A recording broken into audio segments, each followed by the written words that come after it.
Hey, you there. Thank you for watching and welcome to Forge Lines Forever. Today I have a 6v6 custom match here on the map Jade Treasure. It is a 20 by 20. Let's go ahead and introduce our teams and our players, starting off with Team 1 up here to the north and ending with Team 2 down here in the south. Starting off with the easternmost player here for Team 1, it is Weld going first, land in Ruby Red as an Aeon. He is an 800. To his northwest, we have Apt 3 going first, Navy in Emerald Green as a Cybrin. He is a 1500. I'm going to slow it down just a little bit so we don't miss any of the opening plays. To the west, we have Michael Battlebot going first, Navy as well. He is the color orange, not the fruit orange, and he is going Seraphim, and he is also a 600. To his north, going first, we have Rufus. Reminds me of the character from Kim Possible. He's going first air in Stitch Blue as an Aeon, and he is a 900. The Pac Band yellow player of Shaga going first, Navy as a Seraphim, and he is a 1400. And last but not least here for Team 1, it is Rust Johnny Jr. going first, Navy as a Seraphim, and he is a 1300. So for Team 1 side of things, we have 1 Cybrin, 3 Seraphim, and 2 Aeon. No UEF here for Team 1, and a very heavy naval map that's, I feel like, a very missed opportunity, especially with the T3 Neptune class battle cruisers that are very effective at taking out T2 and T1 units. But down here in the south, let's go ahead and introduce the southeastern player of Team 2. It is Purifier. He is in Barbie Pink going first, Navy as a Cybrin, and he is a 900. To his west, the other pink player here on Team 2, it is Rekather going first, Navy as well. He is an Aeon, and he is in lightish red pink, and he is also going second air as well, and he is a 1700. On the beach side of things, first air, second air as well here for Bodzio 97.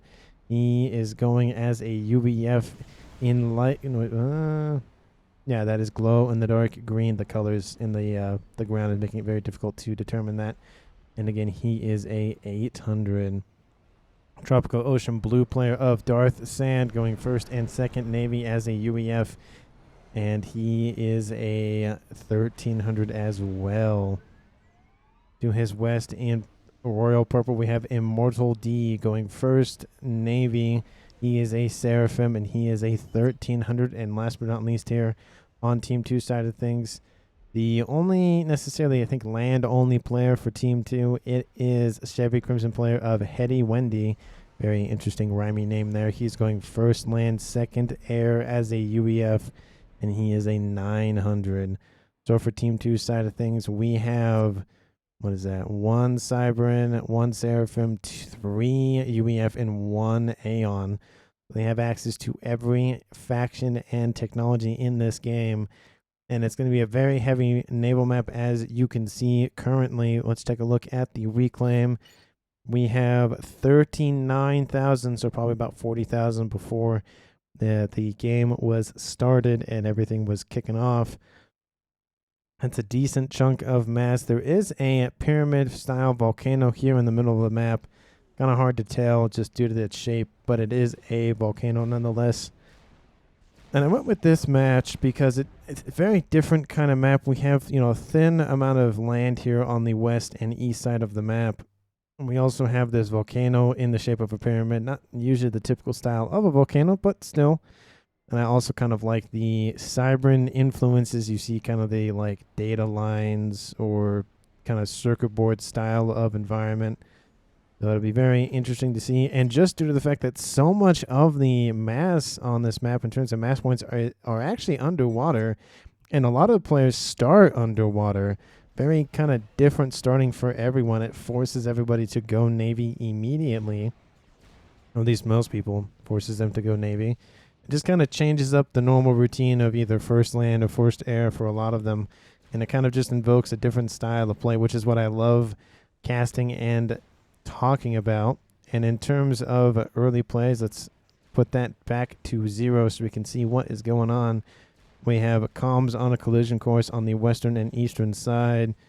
And again, this is where it's going to occupy at least 4 of our players' attention. You can see this. Let's see if I can zoom in a little bit. We have, that's better if I just turn off all those symbols. Tiny little Aeon Commander and a giant pyramid next to him. You can just see the massive scale of this map. Look at how big that pyramid is. It's huge. And that's just a little tiny, and that's a comm too, so you can just imagine how tall that thing is. But for some reason, I don't know what it is, but this map kind of tickles my fancy in terms of aesthetically interesting design for the map here. We have a couple of islands in the middle that our players can go after, and more secondary islands for other players in the water to kind of get some mass and some other land and air facilities online. Because until they get to T3 naval tech and build the aircraft carriers, they don't have access to air units unless they have some land. We had an early play out here from App 3. They were able to kill a T1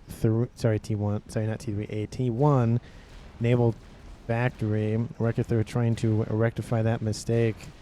He's going to kill that frigate, and it will be a lot more of not hunkering down, but a lot more of ensuring that the front line is defended and no holes pop up for anybody to move around in. To the west, we have Heady Weddy on a T2 upgrade. Going to give him a nice ability to lock down this western position for his team, force either Johnny Jr. to stay here or retreat into the water. We'll see a lot of naval play on this map just due to the fact that there's so much Navy. And it will very much, determine whether our players go for T3 strategic missile submarines or build just a ton of SMDs everywhere. There's not a lot of map in terms of land. So, and that's what I really wish, that they added some sort of unit that has an anti-nuke built in on it, so you can protect your large naval fleets. Like a Phantom is a good example of a game where Navy can just be nuked just instantly, and it would be nice to have some sort of defense against it. Because a lot of FAF is, the paper, rock, scissors style of, this kills this, but that can kill the other thing, and that other thing can kill the first thing. And in terms of nukes with Navy doesn't have any way to fight back unless it's close to land, and if it isn't close to land, you're kind of SOL. So I would love to see that sort of thing in this game, some sort of way to counter a nuke on the waters. You can see the volcano release its volley of not lava, just rocks, I guess would be the word I would use, for lack of a better word. And I think that does turn into mass as well, if I'm not mistaken. It does, and so that periodically will just generate more mass for our players to scoop up. But everyone has to be aware, of course, because that can destroy units, so, or at least deal damage to them. So everyone has to be aware of. It's kind of a risky play to try to secure this section of the map with the volcano firing off at regular intervals. We do have a group of frigates escorted by a sub. I didn't turn the scoreboard back on. And we're going to have probably some more incoming threats against Team 2 on this eastern side. Of course, there's a lot of subs. Subs, very nice to counter frigate-only fleets, but once the other team builds some subs, it's kind of a moot point. There was a ton of reclaim and few mexes for you on this. Yeah, there's not, what does it say, a ton of reclaim? I guess, yeah, that's the downside on this position, is there's some reclaim, but there's not a lot of mass. It makes it very important that these southeastern and northwestern players get at least as far south as they can. There's one mex right here, but Heady Weddy has built some PD to protect it, has sent forces northward to just halt enemy movements, give them enough time to produce more defenses on that front line. The same thing is happening here to the southeast. These players kind of are just how long can you last positions more than can you actually hold their positions, because they're not going to win out on that land fight for long. I mean, maybe, but I highly doubt it. This match is at 92%, considering we have everything from a 600 to a 1700 in the game. It looks like Team 1, or the northern team, pretty much has the not lion's share, but they have more of a compact grouping between 600 and 1500 versus a 800 and 1700. Well, I guess that's 900 difference. It's about the same. But it does look like I mean, it's a 14, 15, and 13 versus a 17 and 213. So Team 1 has that advantage with slightly better over average players, just barely in generally, but in terms of the ranking down below with the average, it's about a 70-point difference between each player. So it's as best as you can really do realistically with the breadth of units, but Bode Zilio has to control K. I think there was some issue with his connection. Yeah, everybody lost connection to him that time, which is definitely disappointing. He lost Khan first time. Looks like he is having some connection issues. Very hard to see in this game. It's just hard to see as a, not hard to see. It's, what's the word for it? It's not disappointing, but it's just when a player leaves because of, you know, a power outage or lost connection, it's not like he died or he control K'd because, you know, he lost everything. It's just that he didn't get to fight as hard as he probably would have wanted to because of extenuating circumstances. So it's always disappointing to see that, of course. But it is now a 6v5 in favor of the top team, or Team 1. Does look like Rekather will inherit that base and will give him a nice boost to his eco, and he needs it if he wants to push northward against his foes. We are having a group of subs just kind of run them on the map here for Team 1. There's also a couple here for the player of Michael. But mainly the force is coming out here from Apt 3. Rekather is holding strong with his fleet of mixed UEF and Aeon forces. You are seeing him to start kind of scour the map for reclaim and other positions just to try to, you know, get his eco up and running. He is over 100 mass per second at 10 minutes. Actually, 11 minutes technically. But Team 1, they're holding strong so far. They've claimed the middle of the map for now, besides this western position. We are seeing transports fly around the map with engineers and other units to kind of just get a foothold. You know, there's a decent amount of reclaim on these middle islands for everyone to scoop up. So I would love to see, you know, more efforts to get, you know, mass FAF farms. Of course, Rascoms will be here pretty soon, of course. Probably about the 25, 30-minute mark, I think, is roughly when a lot of players go for those. But it does look like there is some progress for Team 2 down here in the southeast section of the map. Purifier has started to push back Weld here, and he is building an operating base with some PD, but it does look like there is a decent amount of momentum going in his direction. He has gun on that commander. Just has to be wary he doesn't have a lot of hit points either. And to the west, very similar thing happening here, but it's in Team 2's favor still. Edgy Wedgie is still pushing forth against Johnny. Johnny taking some hit point damage on that comm. Forced him to retreat. He really has nothing in support. And I feel like he's just of the mind that he needs to hold it for as long as possible.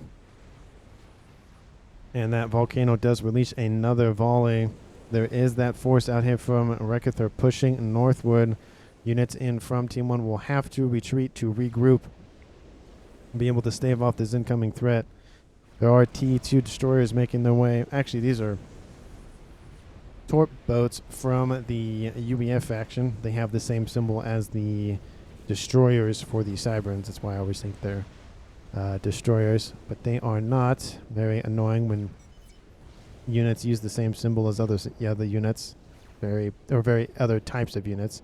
But T2 sub killers here to the south for Team 1's player of App3 going after these production facilities against the player Purifier, wanting to halt his progress, to hold his position.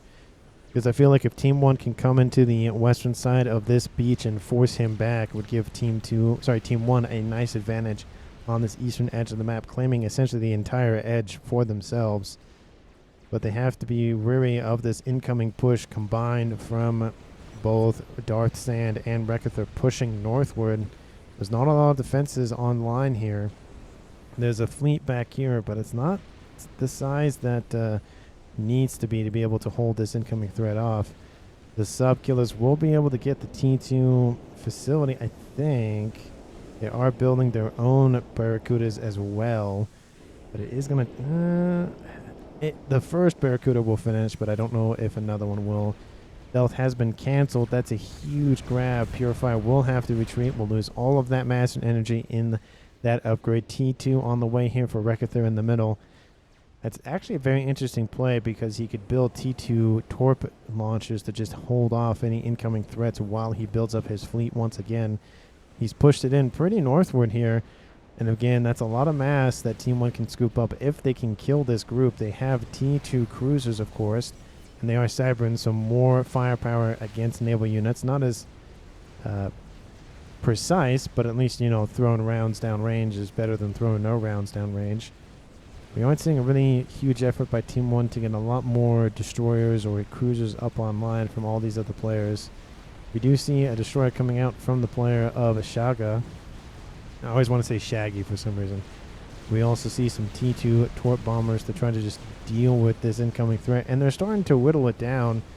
But of course there are torp boats that are able to just churn out torpedoes, but they lack the hit points to be able to withstand bombardment, and that is what happened to that little Cooper there. Frigate force here to the west, Team 1 and Team 2 fighting it out. It is Seraphim versus Seraphim, but it does look like Immortal D does get a better handle on that situation. Will hold his position for now. Team 2 is starting to make a lot of progress. I would like for them to come back and at least try to eliminate this section of the map against Team 1. Just take out some of their eco. It is only T1, but again, T1 can easily turn into T2 and T3 very quickly if those players end up deciding to do that. It is a risky play, of course, because it's on the front line, but taking out mass is always a good idea. But the comm of Johnny Jr. goes down to Hendy Wendy. Looks like the PD in combined were enough to take out that comm. I think he was trying to retreat after a push. You can see him trying to build a shield emplacement, and it does look like these PD were just enough if they were in that ring. He was just out of range, though, but did not make it in time. Life low is what Johnny, what got you? Life. Yeah, looks, it was probably just a combination. Maybe he was distracted by something outside the game. But forces here from Team 2 have punctured the front lines and are in the main production facility for AF3, the highest rated player on their team. Taking out their eco would be very effective now, or at least the T2 production facility at least. We even see exit class destroyers online as well. And for those of you who haven't realized or didn't know or just forgot, you can build mass storages underneath the water to assist the mass extractors. I think you can only build those. Maybe you can build T2 E storage as well. No, T1 E storage as well. I don't remember. It's obviously it's mass storage for sure, but I can't remember if it's E storage as well. I would hope you could build E storage underneath the water, but I don't think you can build P gens under the water either, so maybe not. Yellow Shaga, instead of taking my mechs, bro, build T1. That would have been helped. Navy is challenging. Something about there's just some salt going down in chat between a couple of players. But Team 2 starting to make a big show of it. They've crossed the 50% mark, at least in the horizontal line. And another wave of volcanic fire is coming out of that volcano, being able to just ravage some units on the ground. I don't think they'll hit anything realistically of any note. Nothing as of yet, but we'll have to see as time goes on. But Team 1 making a huge show of it on this eastern side, though. We have Weld pushing the comm of Purifier all the way back, essentially, to this position. And that's a lot of room for Team 1 to just kind of work with. But, of course, it's all land. It's not going to affect the rest of the map. So, sinking too many resources into this section of the map, not really worth it at this stage in the game, or any stage, at least right now. The best thing to do would be to build a nuke. That'd be the best use of space, or artillery, or something like that. Be very interested to see a Scathers or some sort of like mobile artillery. Well, I guess that's the only mobile artillery that's experimental. A Scathers on this map built in the water and then roll it on the land and fire it. That'd be a good way to use this large body of water to your advantage, is hiding an experimental. But of course, we see Aeon on the map. We're going to see those T4 Tempests, very massive ships, deal tons of damage. And the Royal Purple Forces here from Immortal D doing a big showing here. Would like to see some more AA in the mix to take out these torp bombers. But just the sheer number of shots coming off of them, they whittle down those torp bombers. Look at that. That one's already dead as well. Obviously, it can't last indefinitely, but a couple of cruisers will definitely make that a lot more possible. Not building T1 frigates in sea is known as a throw in sentence. Yeah, essentially. I mean, it depends what your opponent is doing. If your opponent's very aggressive in settings, then yes. But if he's hanging back as well, it's not a huge issue. Especially if both of them are going for tech instead of just military prowess or military forces in general. We are starting to see T2 become more of a staple here in the naval game.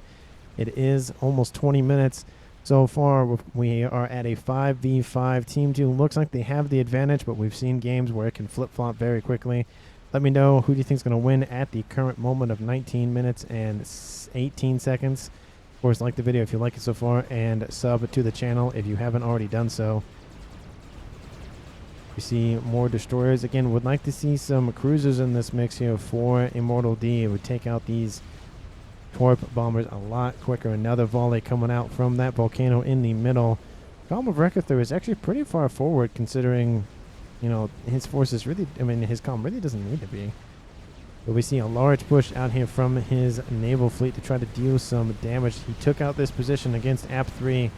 Huge grab, I might add. But, oh no, we have a hydro plant down there. Maybe you can build e-storage. Who knows? Anyway, more wings of torp bombers constantly coming in to target those destroyers. Of course, destroyers do have torp defense on them, but they can only last so long against that mighty press of torpedoes launching at them. Looks like that's the main target. We even see, of course, Valiants in the mix. Rekethur using a combination of UEF and Aeon forces. He's building those T2 shield boats, those bulwarks, to help mitigate some of the incoming firepower from the enemy aircraft and fleets, naval fleets. And he's still able to hold strong, though. He's lost, I think, all his shield boats. He does still have a Cooper, who has 3 stars, mind you, which is very impressive. Killed almost 5,000 mass by himself. That is a lot of mass, jeez. Just for that one Cooper, that's pretty impressive, I might add. But now the cruisers are being targeted, these Infinity class, it's going to go down very quickly. But I feel like Rekethur's main plan is to hold off the enemy long enough to build at least either Tempest or just T3 battleships or cruisers. Something to just, you know, push him even further northward. He needs to buy enough time. Laser, direct fire weapons versus direct fire weapons, but we even see a mix of some UEF boats in here from the player of Darth Sand trying to just mitigate the losses that Immortal D is suffering. Of course, Shaga is on 2 bases, so a lot of eco for him. In terms of totals, we have Team 2 at 755 and Team 1 at 680. So about an 80 mass differential. That's not terrible, but it's not great. But now that the western side of the map hasn't been secured by Team 2, we have the player of Heady Weddy getting into the naval game. He's about to lose his T2 facility to these torp bombers, which they are. No, they're T2. It looks like they were T3. And there it goes. They're trying to build some cruisers, I would assume, but that's not going to last very long. Only needs... Oh, there it goes. I was like, is it going to die? But it did die. He's lost that naval production facility. Johnny Jr. throwing the GGs in chat. It's definitely not GG yet.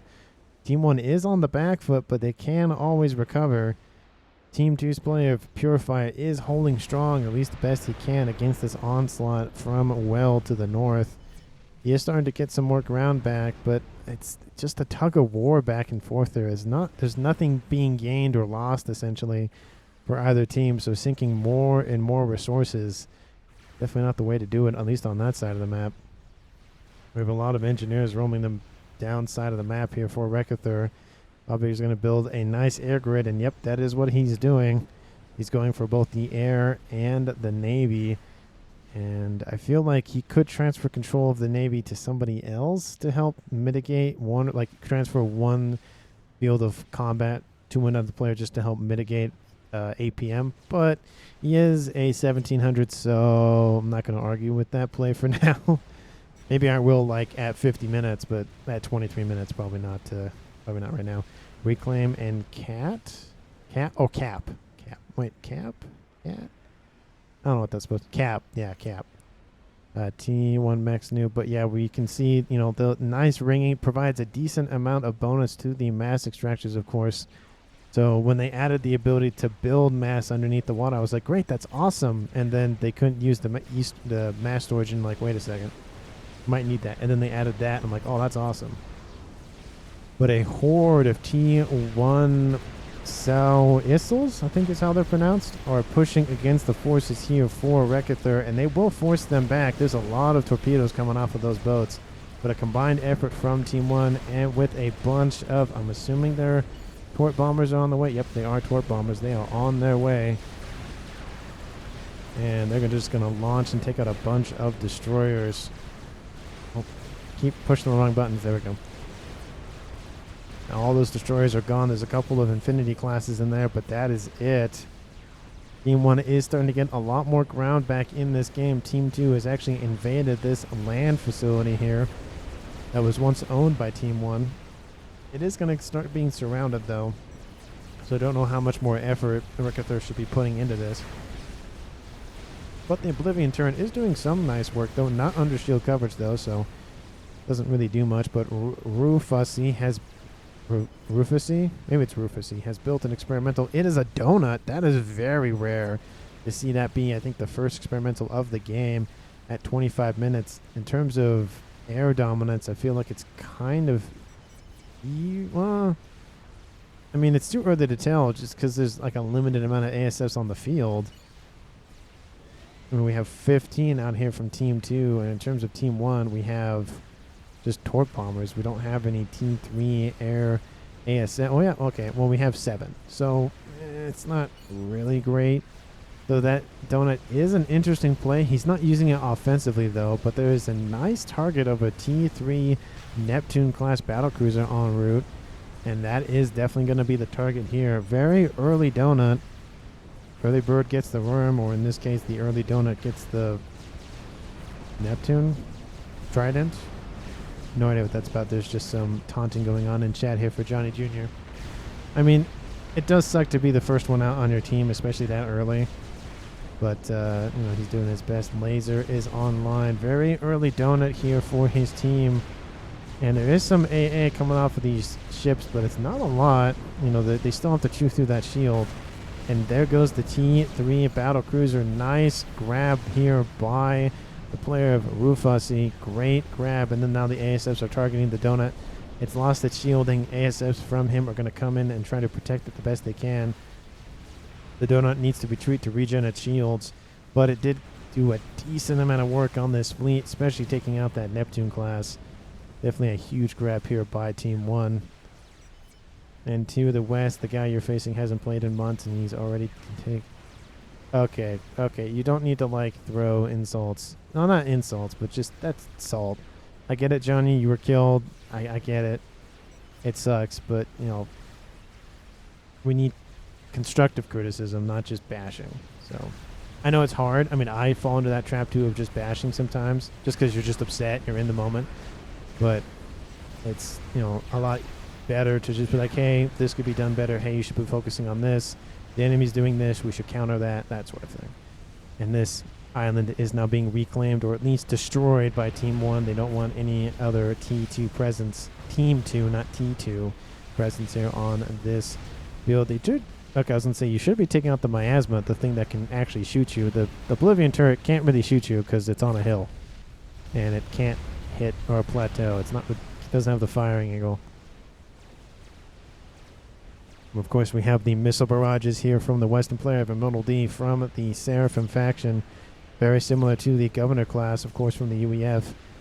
And it just forces Team 1 to not be able to, you know, just sit still, which is what Team 2 is currently doing, which Team 1 could easily do for Shaga. And starting to do, but there's so many more missiles coming off that fleet. It's just overwhelming. What was that? Oh, that was a rock. Okay, I was wondering what that was. But it is good to hear that Shaga's having a blast, though. You gotta, I mean, at the end of the day, this is a game. You want to enjoy it. If you're not enjoying it, then really, what are you doing? I mean, yeah, you can get all tense and fired up and frustration and all that. I get it. But it is important to remember it is a game. But T2 destroyers here from the player of Purify being used to supplement his land army. Very interesting play. We have a Harbinger going full send into the destroyer. Going to die for that. Very interesting play. We have more Harbingers making their way on the field here from the western side of this pyramid. Not really the best idea, considering there are destroyers in the water nearby. 2 of those Harbingers are already destroyed. It has now opened the floodgates here for Purifier to push forward. The Commonwealth Weld is in the water in the back. And now we're starting to see the large naval fleets starting to be built up for both teams. Not really a huge amount of T3 though. We are seeing, of course, the Neptune class. I haven't seen a battleship as of yet, but I wouldn't be surprised to see one. We have a couple of Yassaus here, those T3, not sub-killers. What is the sub-hunters? Yeah, that's what they're called. Which is really funny how the T2s are called sub-killers and the T3 are called sub-hunters. You would think it'd be like the other way around, because the T2s would hunt the T1s and the T3s would kill everything else. So, I don't know. Don't know who came up with the name convention there, but there is a force coming out here from the eastern side for AP 3. It isn't really that powerful, considering there is a Neptune in the distance, as well as a decent amount of shields and other boats. So this, band of naval vessels needs to retreat. I think you have enough to crush this clown. He's out of position. We have Johnny Jr. direct messaging his opponent of Imperial D, saying, look, hey, you should go for him. And yeah, I don't know what you want to call that, but you go up top right now, all his factories are dead. And Immortal D is going to take the bait. I mean, why would you not ignore that? All it would take is a couple of spy planes to just confirm what's going on. Looks like these forces were going to brought forth to the western side to deal with Handy Wendy's structures and forces here to the west, unless orange helps, which I don't know. And it does look like Immortal D does push forward. He is meeting some resistance from these destroyers, but just the overwhelming missile fire, it just makes it very difficult, because they constantly are shooting at where the target was. And if the target just goes back and forth, essentially, you're going to run into those missiles eventually, and that's going to hurt. Those missiles do a lot of damage. You got to be aware of those. But that donut was killed off by the air forces out from Rekather. It was out of position here. Team 1, it was a good play early on, but Team 2 was able to get a nice fleet up and run. Air Force, well, I guess it is a fleet too. Nice Air Force up and running and deal with that. We have just lasers firing at lasers here in the middle of the map with an overwhelming amount of missiles. And Team 2's player of Immortal D doesn't care. Even if Team 1 had some cruisers in the mix, he does not care. He's just going to fire all those missiles as long as he can. You can see they're grouping up, which is very bad, because then you get the AoE explosions from the missiles, and 2 of them are instantly dead. It's just direct lasers or direct fire weapons are very effective because they really don't miss very rarely unless they're moving targets. But it's just very difficult. Those look like Team 1's is starting to break a little bit through. A lot of the destroyers here for Immortal D have been taken out. And to the east, we have a considerable push out here from combined forces of Michael and AP3. AP3 has the T3 Galaxy class destroyer, but Team 2 has a horde of, well, everything else but that. Has some shield boats in the mix as well. I wouldn't be surprised to see a Tempest being built somewhere on the map. I mean, you would assume it is Aeon. Never mind. It's back here. It's already at 60, I'd say almost 75%. It's pretty close. Once it hits 40,000? 45,000? 45,000 is at 75%. But the floodgates are now opening here for Team 1. They're pushing forward, but they're meeting heavy resistance. They want to draw Team 2's forces into this position. There is 2 galaxies in the mix here, but there is a nice T3 battlecruiser of the Neptune class. They are very effective at taking out T1 and T2 targets. They have the highest DPS, I think, in any naval unit besides, of course, experimentals. Because their lasers, they fire more and deal more damage, but the battleships have better range, which gives them that advantage. But we have even volcanoes coming into the mix. Oh, there it goes. It took out a boat. At least I think it got killed by that boat. Oh, here it comes. It's going to land here. I think some damage was done to that boat. Lands there. Don't see any. Oh, here we go. Oh, it does do some damage. Only does 250, but, you know, some damage is better than no damage. The Neptune will have to retreat. A lot of reclaims still on the map here currently. I wouldn't be surprised to see it being more than what we currently have seen. 117,000 at 32 minutes. That is a considerable jump from the 40 we saw at the beginning of the game. We are at halfway through the match so far. Does look like it's pretty, not dead even. Team 2 has a little bit more map control, but Team 1 is starting to come back in terms of everything else. It's 1.2 to 1.4k mass per second for both teams. Team 2 has a nice air grid in the back. I wouldn't be surprised to see some aircraft carriers. The Tempest has been completed. The second one is underway. And I don't see any other effort to build any sort of experimental here for Team 2. Oh, that's a gateway.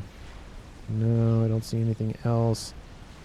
Team 1's fleet going back and forth. We have some Yasaus pushing forward, but there is, of course, that Halthum nearby and a bunch of support from other ships. That Yasau is going to be taken out pretty quickly.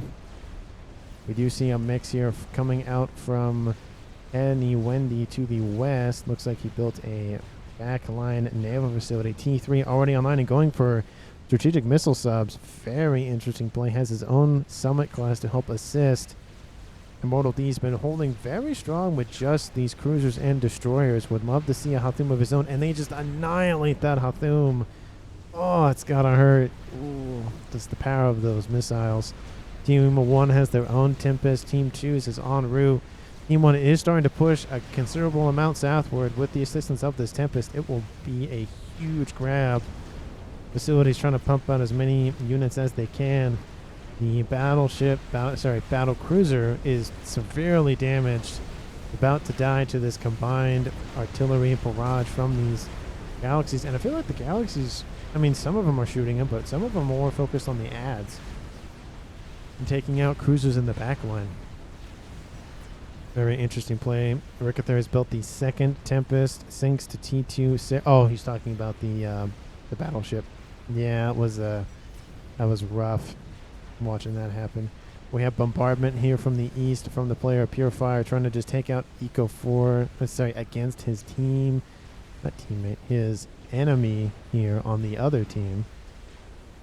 We have some volcano debris coming off and landing on those shields. Pings go down constantly against both teams' navals.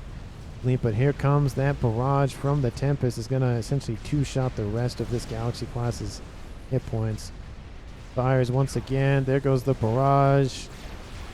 Going to land and tanks out that first battleship. There's 3 more online with the second and first Tempest for Team 1 on the western side, dealing with this fleet out from Immortal D. Immortal D pulling 2 Tempest just by himself to the west.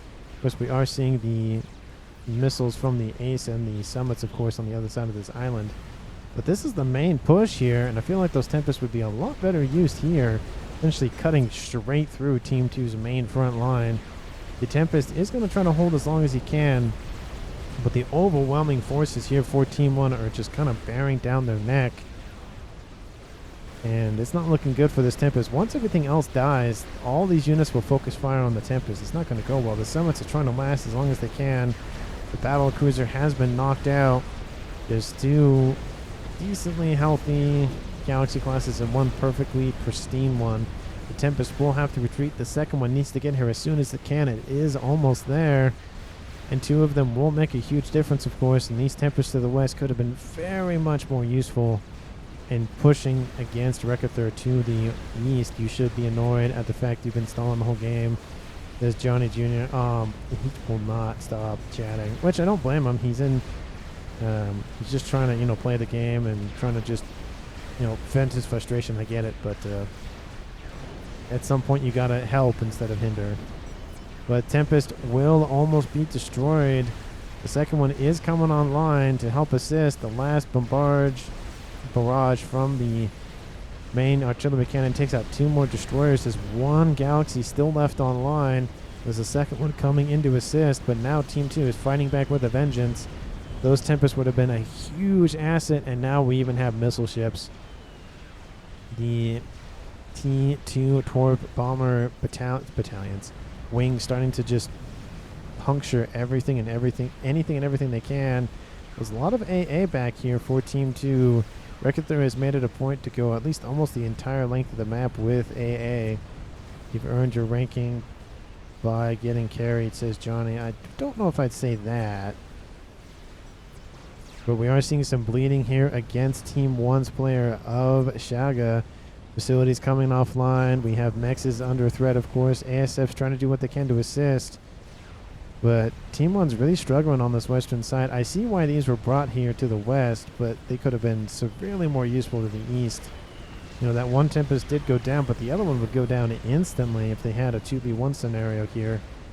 And I feel like this push would have been a lot better in terms of cost effectiveness for mass.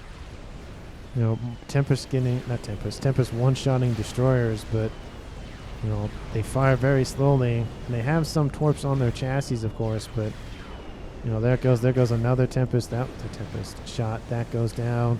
It is 38 minutes. Do we have any sort of experimental or mass, you know, sort of thing? We do have a nuke. It's almost loaded here for AP 3 under a decent amount of shield coverage. Let's see. We have that 2 donuts back here for Team 1's player of Ruffacy. I still will not be able to say that name right. In the south, we don't have much of anything except for those Tempests, of course. We do have another aircraft carrier being built. So secondary air grid going up in the form of mobile. It does look like both teams on the eastern side have just kind of just given up pushing against one another and just focusing on other pursuits. That nuke will land if there's no SMD, of course, nearby. I don't see any here. I don't see anything here. Be a huge opportunity for Team 1 to grab air control or kill a... I feel like air control would be better than a player killed. There goes that nuke. Where is it going?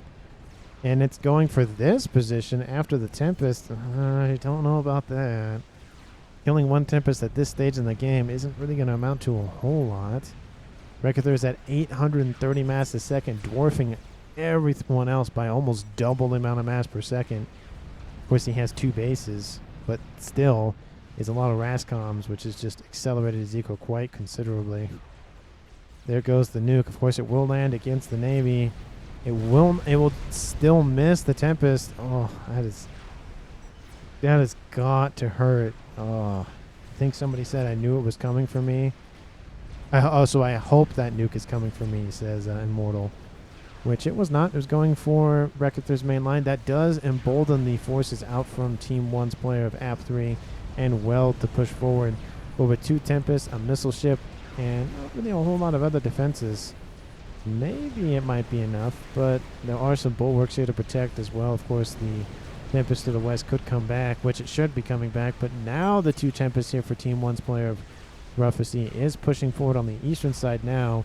Now that Shaga has a nice, decent amount of forces to push against Immortal D and the player of Hendy Wendy to the west.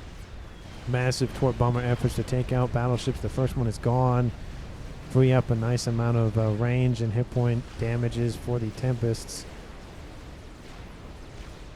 Lots of missiles, of course, coming off those missile ships, the Torrents. They're very effective at non-moving targets. You know, I would say structures only, but non-moving targets also fits that description of things the missiles can hit. There goes the Tempest shot. There it goes. Takes out a cruiser, another ship, and a decent amount of hit points on that Galaxy. Tempest firing at one another. There goes that Tempest kill right there. Frees up a lot of space for Team 1 to move around here. There's a lot of reclaim efforts by both teams to try to secure as much of the reclaim on this eastern side as they can.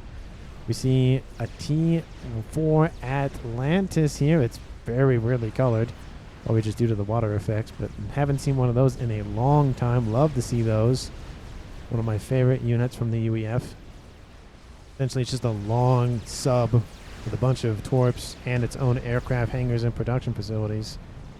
And it looks like a rocket just due to the fact that it has those wings and the way that the turbines are designed. But it can just deal thousands of damage of hit points, thousands of points of damage against anything just because of its rapid firing torpedo silos. Are they silos? I think they're silos. Launchers? I forget what they're called for subs. I think they are silos, but I can't remember. But 3 donuts here the configuration of the donuts. Team 2's player of record has a decent amount of ASFs. They could easily run over at least 2 of these. And it's kind of deadly to keep them right here on the front line. I do get that they're, fast response, but I don't know about that. Another Tempest online. Team 2 has lost 3 of them so far. But of course, that push to the east has essentially amounted to nothing. Other than that, you're doing great, says Johnny. Need more ASF, I think. But see, like, that's a good comment. Like, you need more ASFs, but I think building more air factories would help. But he's doing really well. Like, I love those kind of comments. It's like, look, this is what you're doing good. This is what you can work on. And then if he takes his consideration under advisement, he does, and he's building more air facilities to do that. I love those kind of things. It helps the team in general versus, bagging down on one of them. But another nuke will launch. Still, I don't think the Navy is the goal.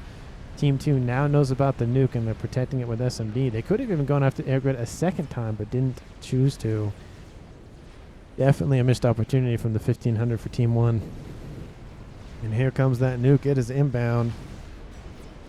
I think the Neptune will be caught in its wake, but... Oh yeah, that Neptune is gone. There it goes. I mean, it is a nice hole, but that's about it. Aren't nuke subs cheaper, says Johnny. Oh, it's more about the radius. Yeah, the radius is a lot better for the land-based nukes versus the water-based nukes in terms of the sub-nukes. You get more bang for your buck, essentially, in terms of radius, but the nukes don't also move, so that's the only disadvantage. But I don't see any effort to end the game. I see the effort to continue the game, but not really any effort to end it. We have AF3 with his nuke. Only killed 17,000 mass with 2 nukes. That's not really a lot for a nuke. Don't see much of any effort. SMD. Four donuts here for Team 1. If we get a 5th one, we can make the Olympics logo with all the rings. Tempest are being focused by, I would assume no, it's just Hathum's firing over this little island. Island's just been battered, torn. There's still some trees on it, but look at all the shots that have just missed their targets. Oh, it's gotta hurt. Look, 2 of them missed too. Only 1 makes it through. We have some destroyers trying to force back Tempest, and the Tempest don't need to do that. The Tempest can just sit there and fire. They don't need to retreat. I feel like that's kind of not useless, but not really warranted. But a large number of battleships about to gear up and throw shells and plasma at one another. The Summits are trying to use the bulwarks, but the bulwarks are taking some hits because they don't have their shields. I think player of Hendy Wendy suffering some... No, he has E. He has E storage, so don't know why. Oh, I think just the shields need to regen. As that one Tempest, one Atlantis. Would like to see another one. At least one more. 2 is a very good amount because you have a lot of torps going off at the same time. You can make those ASFs and other bombers, of course. But 4 donuts. Look, he's even positioned it right for the 5th one to sit in the middle. And he's switching over to Tempest production. Oh, I wanted to see the Olympic logo in the game. Sad. And Team 1's player of App trying to push again in this little cove. But now we even have Team 2's own Atlantis on the eastern side. A 3rd nuke launch, this time by Team 2's player of Hendy Wendy. What is this going for? I mean, that'd be a good positioning, taking out those battleships, but I think it's going for the production facilities, maybe? Yeah, I think that'd be the only thing really in range. Up there it goes. It's going to drop. The player of Michael is underneath shield coverage and SMD coverage.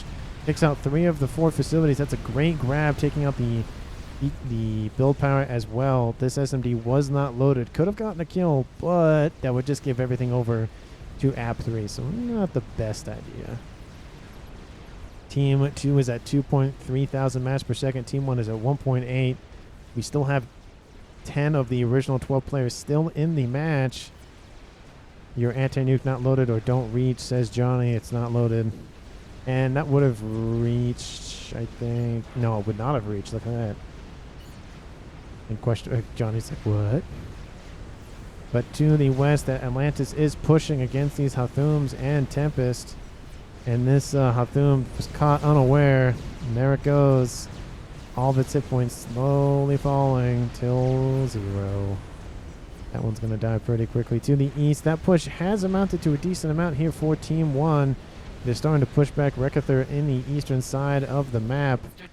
We even see some artillery installations here for Well to assist in that push. But don't know how it's going to go well. Team 1 has released its third nuke. Where is this one going? I mean, if it went for the air grid, it's too late now.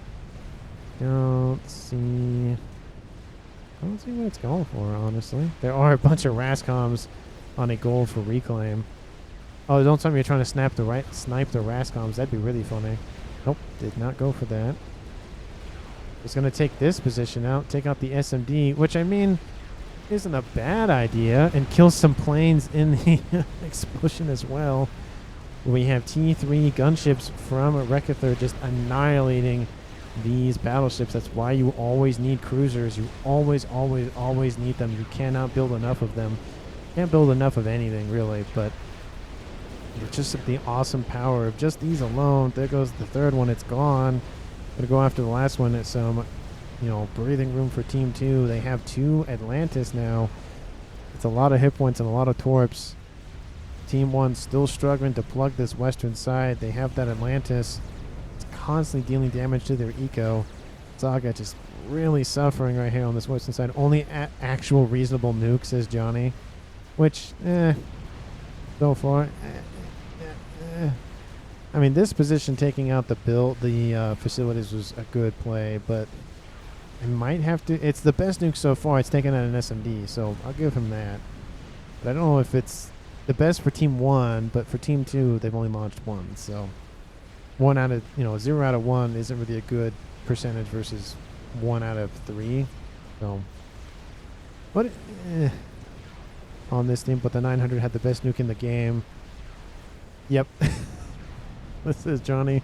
It's good that he agrees with me. Taking out those production facilities was a good idea.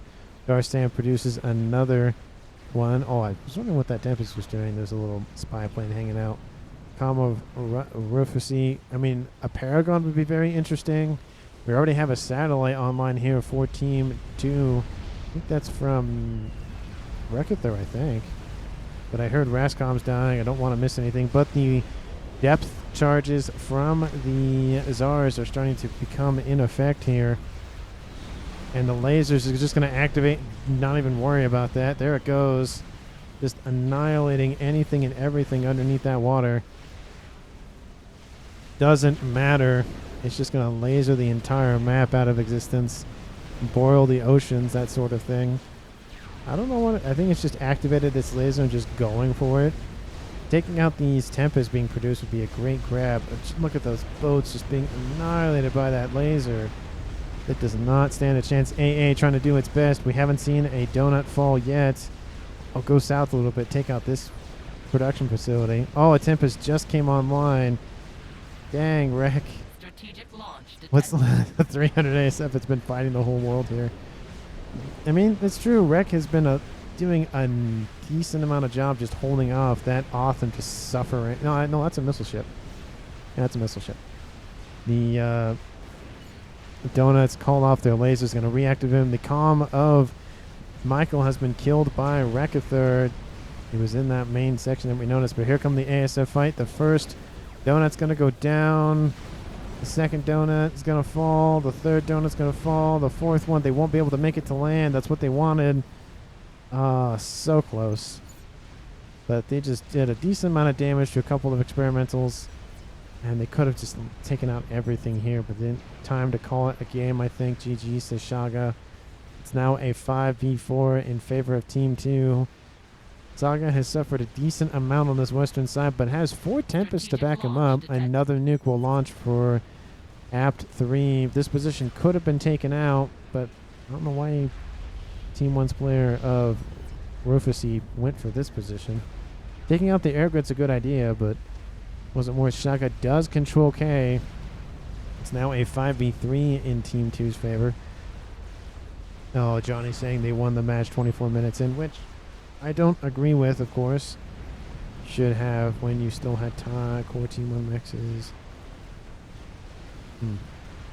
Immortal built his own experimental couple of bombers over the top here for Immortal, going after some not shields, but some P-gens.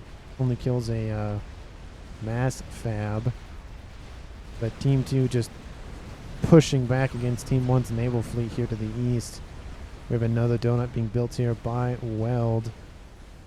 Going up pretty decently. 69,000. Nice. That's a better amount of mass killed by a nuke. That was fun. Says never say die, but yes. Well, that says Michael. It was a good showing from Michael. He held the middle for a long time with his teammate of AP3. He does inherit that base, so now AP3 has a decent eco under his belt at 800. No one's broken 1,000 as of yet, but Rekather could do it. We are at 52 minutes in the match. We have Tempest versus Atlantis, and I don't think those Tempests are really going to find this favorable. It's 3v2, and those Torps are really doing a number on them. Once this one dies, it's not going to go well. But I feel like a good play was out from Team 2's player of Hendy Wendy grabbing this western side and holding it for as long as he did. He held it for, again, the entire match. Same could not be said here for Weld. Weld, finally gets this position, but I feel like it's too late, and now there's just ships, just going to patrol this, area of the map and lock it down. I believe what just experienced is called Salt. We believe what just experienced is called Salt. I mean, again, there is a place for Salt. There is place for, of course, frustration and all of that. But there's a difference between, hey, I'm frustrated. I don't like the way this match is going. Rufus control case as well. He can see the writing on the wall. It's not going to be apt in Weld versus the world here. This was a good game, though, overall. Obviously Johnny wanted to be in it longer, but, everyone else essentially made it to the end of the match. Pretty much, so there's no snipes, it was just pure unadulterated combat. No strategic moves, just building units and throwing them at one another is always fun. Artillery base to the east still holding strong. The shields are starting to fail, but that's a lot of miasmas. 13 miasmas, that's a lot of artillery, and it can essentially hold this position. Can't reach the missile ships, though, but, can do most things. Well, speak for yourself, says Rekather. Come and take it. We all are. Rekather did a great job, of course. He had 2 bases early on that really propelled him in the eco side of things. Team 2 launches a nuke? Where's the nuke? I don't see the nuke. Did it get shot down? I'm confused. Where's the nuke? I heard strategic launch, but I must have just completely missed it. I don't know where it went. It's from Team 2. I was like, where's the nuke? I can't find it. Team 1 launches their own nuke. Nope, another one from Team 2. The same one, the same ace that shot the other one. There is an SMD here. It is going to get shot down. It is a good attempt, of course. The second one will load to save itself. It's going to go after mass. That's a good play, taking out some more mass against your opponent. There it goes. And that's a nice, pretty explosion underneath the water, of course. That's a lot of facilities online. Boom. Takes out all of it. Everything is gone here. Another nuke, this time out from Team 2 again from Rekather. Where's this one going? Same target? Same target, except this SMD might not be online for long. That donut does finish. More and more Tempest trying to push this front line against AP3. He's holding strong, though. He has another nuke. It's about to finish as well. But again, you can just see the writing on the wall. Team 1 starting to be cornered here in the northeast corner of the map. They're cornered in a corner. Very poetic there. You have, of course, broadswords constantly roaming the map. Immortal D just pumping out forces. Actually, no, they're up here. All he has is some Yasaus and some aircraft carriers and Hathums, but still a lot. Taking out the using the AA on those aircraft carriers are very effective. You can see just trying to pump out as many Torp bombers as he can for AP3, but it's not going to do a whole lot, unfortunately for him. Trying to pump out some more Galaxy classes as well. He's holding strong. He could control K right now, and no one would, no one would say, oh, you shouldn't have done that, whatever. The donut does fall on the little mountain, hill, whatever the heck you want to call this side. Nice little inclusion into the topography of the map. Not that it would stay there, but, nice little aesthetically pleasing crash. Volcano didn't do a whole lot of work, of course, against naval units, but it was still nice to see that. And I think I'm just going to speed it up just a tiny bit. We are at 56 minutes here. Brascom's being destroyed. People building more and more experimentals. I would have loved to see some sort of, T4 endgame, structure or unit, but I don't think we're going to get that. Don't see much anything else. Just more production facilities. Don't really see anything else. AP3 is holding as long as he can. There are 4 Tempests with a couple of summits online, barreling down his front door. We have another nuke out here from Team 2's player Extractor. Another one out here from Team 1 going for this. Oh, he's not going to... Oh, the Tempests do turn around, so maybe... Oh, let's see how many gets in this explosion. Let me turn it down just a little bit. There goes the nuke will land. It'll take out one of them and disable the other 2 for a second, but at least essentially impacts directly on top of one of them. That was a great, almost perfect positioning. Probably would have put it a little bit further south, but it's better than not destroying anything. Tempest is still EMP'd, or emped, as other people would say. The Tempest gets a rank of veterancy at a crucial moment. It's still online. It is going to fall, though, pretty quickly. Artillery from those galaxies focusing it down. Best thing to do would be hide it underneath the water to save it, but I think it might stay online. It's going to be close. There it goes. But just the flood of units from Team 2 is overwhelming. Of course, we have a chicken up here from Immortal D just walking on the map. Uwu says that was from, I think, Rufusy. Oh, maybe. No, that was from AP3 because those are wall sections. Built a lot of Uwu up there.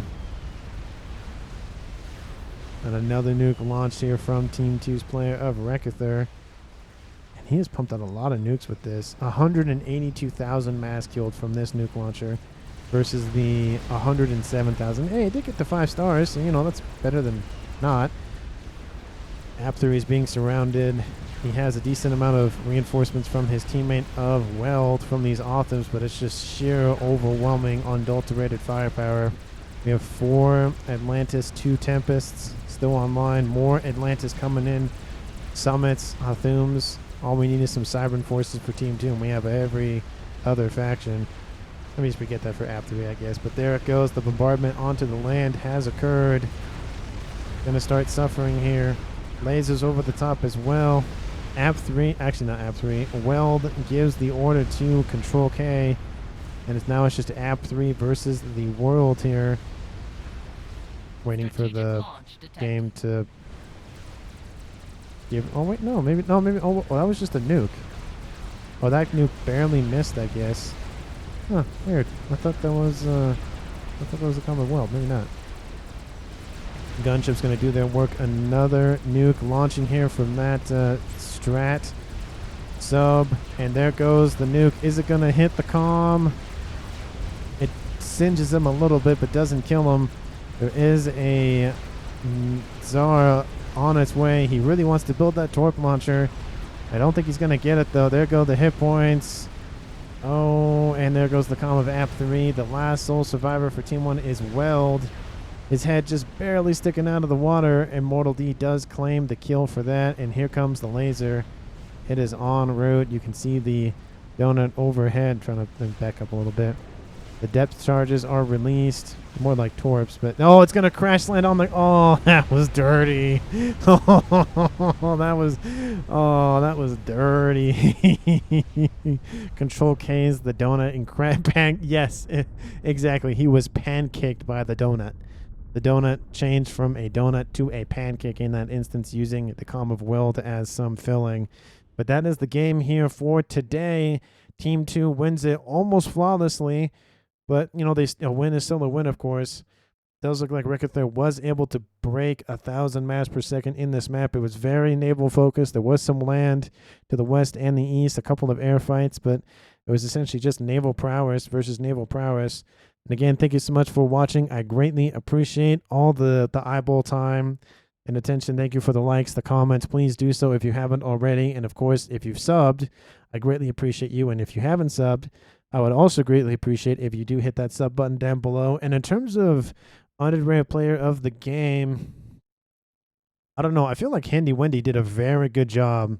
He brought in, he killed Johnny very early on, secured the entire western side, distracted another player on Team 1 for a very long time, built a decent-sized naval force, had a couple of really good nuke placements with his ACE strategic missile submarine, and just did a very good job just holding this against a 2 eco player or 2 base player.